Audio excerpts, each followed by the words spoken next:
ኤክስሬይ ክፍል ስትመጡ ለምን እንደዚህ እንደምንሯሯጥ ገብቷችኋል?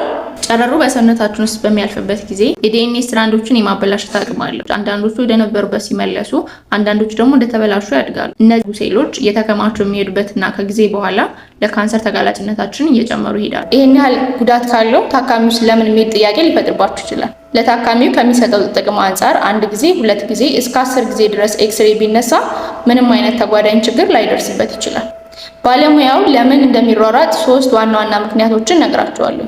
የመጀመሪያው አንድ የኤክስሬይ ባለሙያ በቀን ከ30 እስከ 40 ኤክስሬዮችን በሚያነሳበት ሰዓት ራሱን ከጨረር ካልጠበቀ ሰውነቱ ላይ የሚያርፈው ጨረር ወደፊት ከፍተኛ የሆነ የካንሰር ተጋላጭነት ያመጣል። ሁለተኛው ምክንያት ታካሚው ከተቀመጠበት ቦታ ሳይንቀሳቀስ በትክክል ፖዚሽን እንደተደረገ ኢሜጅ መወሰድ ስላለበት ብሎ ለማንሳት መሮጥ አለበት። ሶስተኛው ምክንያት ቸስት ኤክስሬይ ወይም የደረት ራጅ በምትነሱበት ሰዓት አየር መያዝ በጣም አስፈላጊ ነገር ነው። ስለዚህ ፔሸንቱ አየር እንደያዘ ኢሜጅ ለመውሰድ የግድ ቶሎ ማንሳት ይኖርብናል። ስለዚህ ለየትኛው ምርመራ ኤክስሬይ ክፍል በምትገቡበት ሰዓት እነዚህ ነገሮች ታሳቢ በማድረግ ባለሙያ የሚላችሁን ማስጠንቀቂያ መተግበር ይኖርባችኋል። ሰብስክራይብ ማድረግ እንዳትረሱ። አመሰግናለሁ።